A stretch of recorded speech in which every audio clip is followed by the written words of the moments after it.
Azi de 1 mai a venit la prietenul nostru Florin Mara, la atelierul de pastrame, să vedem ce ne pregătește el pentru 1 mai. Păi, să începem cu pastrama care suntem noi renumiți, pastrama casei, anticoate de berbecuți, micii care sunt nelipsiți la 1 mai. 1 mai. Da? Și acum să începem să obișnuim românul și cu niște vită maturată. Și o vită maturată. Cât maturați vita asta? Se maturează 21 de zile. Vită românească. Vită românească, numai vită românească. Deci avem... Burgerul făcut de noi, care cu ăsta i-am detronat pe mulți. Opa! Vezi, asta e ceva, trebuie să vină la Carne Expo Grill să vedem pe cine detronează, care la cum. Burger King. Și Și aici ce avem? un Tom și Jerry, așa?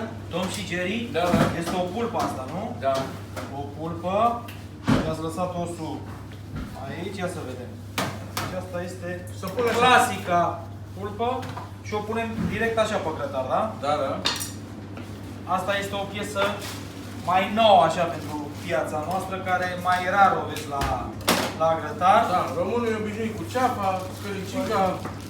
Trecem la altă etapă acum, trebuie să scoatem în evidență și altă piesă, nu? Având în vedere că ne numim atelierul de pastrama, pastrama rămâne la mare căutare.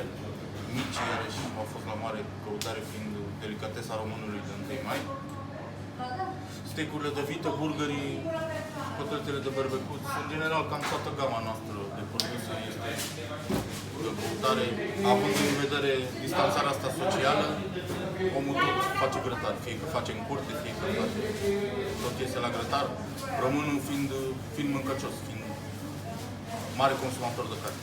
Cum s-au schimbat cerințele consumatorilor de la celebra ceafă de porc și mici pe grătar la burgeri și pastramă de oaie și alte delicatese? Da, românul trebuie educat, românul trebuie sugerate informații.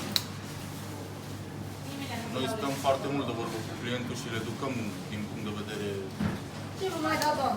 al grătarului, ca să zic așa.